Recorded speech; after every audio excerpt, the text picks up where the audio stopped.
নমস্কাৰ বন্ধু বান্ধৱীসকল, মোৰ আন এটি ভিডিঅ'লৈ আপোনালোকক স্বাগতম জনাইছোঁ। আজি মই লৈ আহিছোঁ গাহৰি মাংসৰ লগত বাঁহগাজ আৰু চেংমৰাৰ এটি গাঁৱলীয়া ৰেচিপি। আহকচোন যাওঁ ভিডিঅ'টোৰ মাজলৈ। এয়া আমাৰ গাহৰিখিনি খুব সুন্দৰকৈ ধুই লৈছোঁ। এয়া চেংমৰা আৰু বাঁহগাজ। এতিয়া আমি গাহৰিখিনি বাঁহগাজৰ সৈতে আমি বইল কৰি ল'ম। বইল কৰি লওঁতে আমি 2 বা 3টা চিটি মাৰি ল'ম। কুকাৰৰ চিটিটো মৰালৈকে আমি চেংমৰাখিনি কাটি ল'ম সুন্দৰকৈ।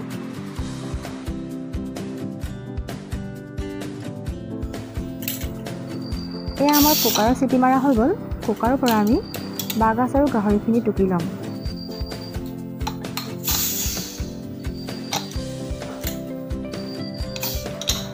মাংস আৰু বাঁহগাজখিনি টুকি লোৱাৰ পাছত আমি মছলাখিনি ৰেডি কৰি লওঁ। এয়া আমাৰ থেতেলাই লোৱা নহৰু, তাৰপিছত আমি থেতেলিয়াই লোৱা আদা অলপ দিছোঁ। অকণমান ৰাখি দিছোঁ, মই পাছত দিম।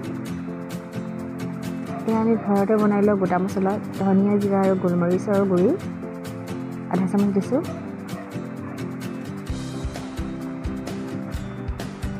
এই কাশ্মীৰী পাউডাৰ অকল কালাৰৰ কাৰণে দিয়া হয় ইয়াতে এই পাউডাৰটো বিশেষকৈ জাল নাথাকে।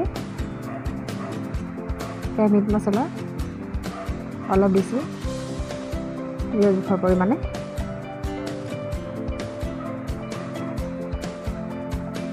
মছলাখিনি মিক্স কৰি ল'বলৈ আমি পানী অলপ ব্যৱহাৰ কৰিছোঁ।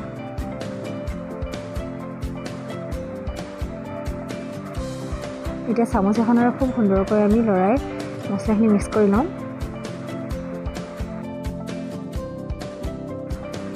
ইয়াৰ পিছত আমি কেৰাহীখন গৰম কৰি লৈছোঁ। কেৰাহীখন গৰম হোৱাৰ পাছত আমি মিঠাতেল দিছোঁ। যিহেতু নেকি গাহৰি হয়, গাহৰিত অলপ মিঠাতেল কমকৈ দিলেও হয়। এইবাৰ আমি তেলখিনি গৰম হোৱাৰ পাছত পিঁয়াজখিনি দি দিম। পিঁয়াজখিনি ৰঙা হোৱালৈকে আমি ভাজি ল'ম।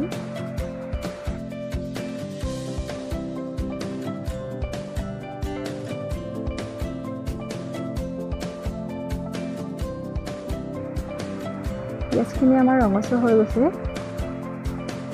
পিঁয়াজখিনি ৰঙচুৱা হৈ যোৱাৰ পাছত আমি অলপ ইয়াতে হালধি এড কৰিছোঁ।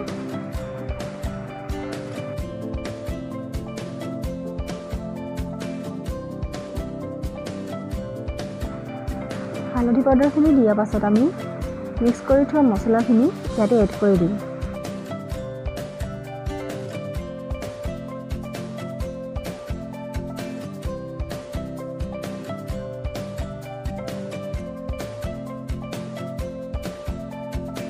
তাৰপাছতে আমি মছলাখিনিৰ পৰা তেল এৰি দিয়ালৈকে আমি অলপ ভাজি ল'ম।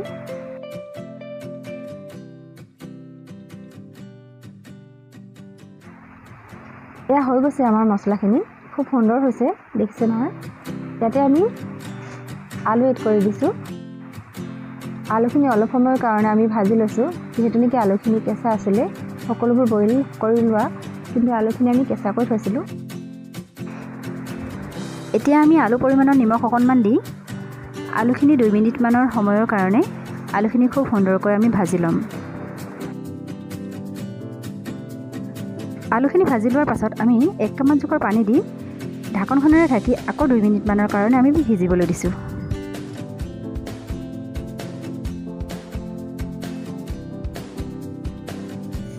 আলুখিনি 2 মিনিটমান সিজাৰ পিছত আমি বইল কৰি থোৱা গাহৰিখিনি ইয়াতে এড কৰি দিম।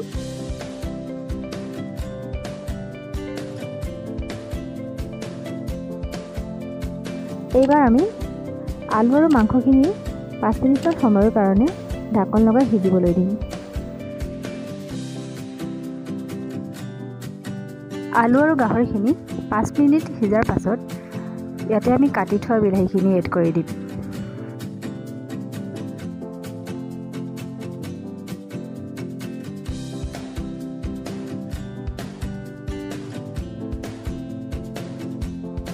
বিলাহীখিনি দিয়াৰ পাছত আমি আকৌ 5 মিনিটৰ কাৰণে ঢাকনখনেৰে ঢাকি সিজিবলৈ দিম।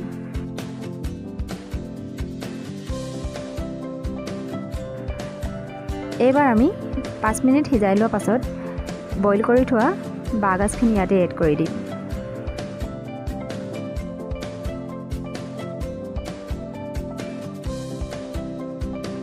বাঁহগাজখিনি দিয়াৰ পাছত আকৌ আমি 2 মিনিটৰ কাৰণে ঢাকনখন লগাই সিজিবলৈ দিম। 2 মিনিট সিজাই লোৱাৰ পাছত আমি কাটি থোৱা চেংমৰাখিনি এড কৰি দিম।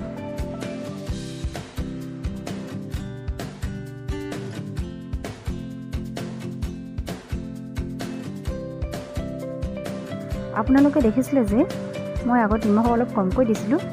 এতিয়া চব্জিখিনি পৰিমাণত আকৌ অকণমান নিমখ এড কৰি দিছোঁ।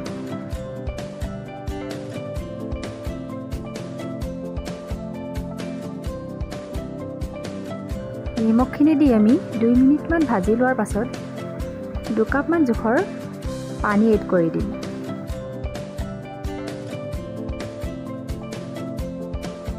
পানীখিনি দি লোৱাৰ পাছত আমি 5 মিনিটৰ কাৰণে আকৌ ঢাকনখন মাৰি সিজিবলৈ দিম।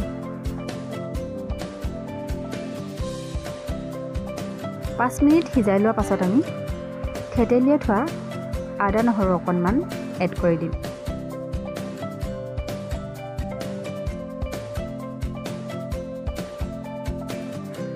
তাৰপিছতে আমি ঘৰত খুন্দি লোৱা ধনিয়া, জিৰা আৰু গোলমৰিচৰ পাউডাৰ অলপ এড কৰি দিছোঁ।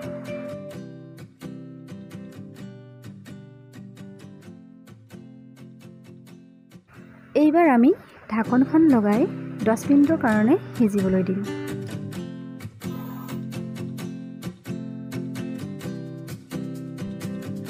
দহ মিনিট সিজোৱাৰ পাছত এয়া চাওকচোন কি ধুনীয়া কালাৰ আহিছে। কেতিয়াবা আপোনালোকেও এনেদৰে ট্ৰাই কৰি চাবচোন।